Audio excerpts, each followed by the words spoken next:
The Trump administration is dialing back a sweeping ban on flavored vaping products the president promised 3 months ago, following strenuous lobbying from his political allies in the vaping industry. Federal rules expected to be released soon, more than 3 months after President Donald Trump promised a crackdown on vaping amid a pair of related public health crises, include new carve-outs that will allow some products to remain on the market. The Wall Street Journal first reported the news. The Food and Drug Administration will ban major retailers, gas stations and convenience stores from selling all fruit and sweet-flavored vapes, which have been blamed for the sharp rise in teen use. However, in a major reversal, the agency will allow menthol-flavored e-cigarettes to be widely available, and open-tank vapes commonly sold in vape shops will also be excluded from the ban, an HHS official confirms.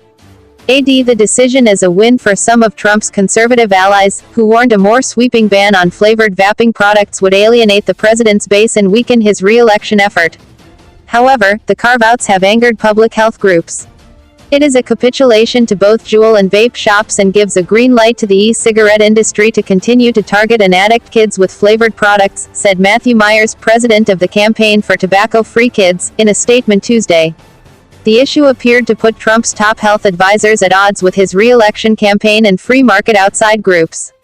Campaign manager Brad Parscale urged the president to back off of a sweeping ban over concerns it could trigger backlash among his own supporters.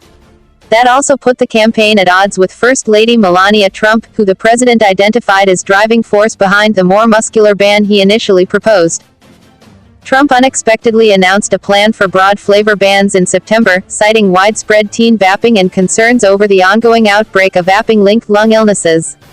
More than 50 people have been killed and more than 2,500 sickened by the illnesses, which have mostly been linked to marijuana vapes from the black market.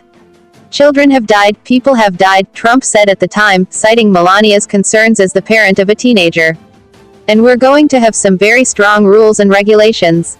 The administration in September said it would ban menthol and mint vaping products, citing the popularity of those flavors among teens. 64% of high school vapers reported using those flavors, according to early figures from this year's National Youth Tobacco Survey. The pressure campaign to water down the ban came quickly after that initial announcement. And within days, Trump softened his rhetoric on vaping, highlighting its potential for helping adults quit smoking. While I like the vaping alternative to cigarettes, we need to make sure this alternative is safe for all. Trump tweeted, "Let's get counterfeits off the market, and keep young children from vaping." By early November, the sweeping flavor ban dead. The only question was whether the administration would offer a watered-down version or move on from the issue. HHS and FDA declined to comment Tuesday evening. The decision to ban mint while allowing menthol vapes could be seen as a compromise while traditional menthol cigarettes, considered much more harmful, are widely sold. In earlier proposals, the FDA would have exempted menthol e-cigarette products from regulation until menthol cigarettes were banned. The agency in March 2018 proposed a ban on menthol cigarettes but hasn't advanced the proposal. Juul, the leading e-cigarette maker, recently pulled its sweet and mint flavors off the market amid a broader shift in company strategy following months of negative headlines. Juul, which continues to sell menthol vapes, said it would not lobby the administration on the flavor ban. Juul and bigger vaping companies have said they could manage a flavor ban, but smaller industry players and retailers predicted it would crush them. Trump acknowledged this concern in recent weeks, saying that his administration's vaping efforts would account for the potential impact on jobs.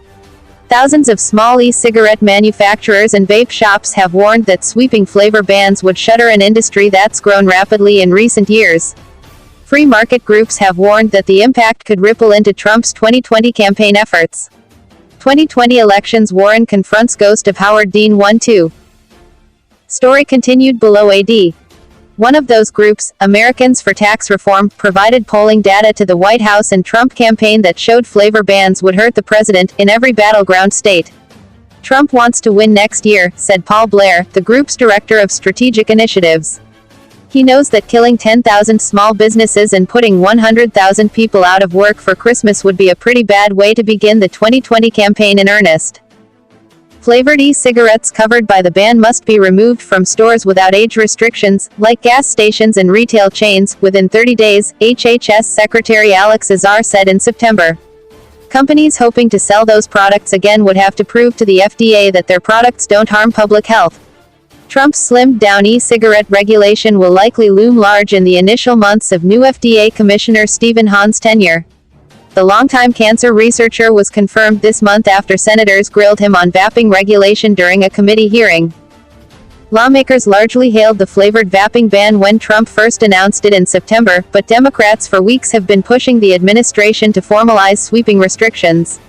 Dick Durbin, the number 2 Senate Democrat, in particular has criticized the administration for reacting too slowly to rising teen vaping rates and sparred with the previous acting FDA head over the issue. Public health groups were outraged when reports began circulating in October that the administration was considering whether to exempt mint and menthol. They said the new rules won't do enough to discourage teen use.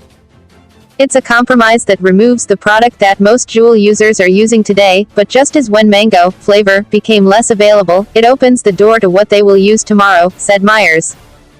Skeptics warn that e-cigarette makers could try to blur the line between mint and menthol flavors in a way that could still attract teen users. Many public health groups say mint is far more popular than menthol among teens, but most surveys make it difficult to determine flavor preferences. One of the rare studies to do so, which was published in a major medical journal in November, indicates teens vastly prefer mint Juul pods to menthol ones. However, critics worry about providing any leeway on flavored products. Former FDA Commissioner Scott Gottlieb, a Juul critic, this fall expressed concern that e-cigarette makers would try to game a ban just on mint vapes. The challenge with the policy of carving out menthol is Juul is likely to rename their mint to menthol, Gottlieb said. There is probably not much FDA can do when a company renames a flavor.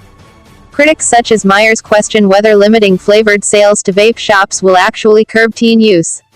The FDA earlier this year noted that 14.8% of teens reported getting e-cigarettes in vape shops in the past month, compared to just 8.4% who said they bought the products in a gas station or convenience store.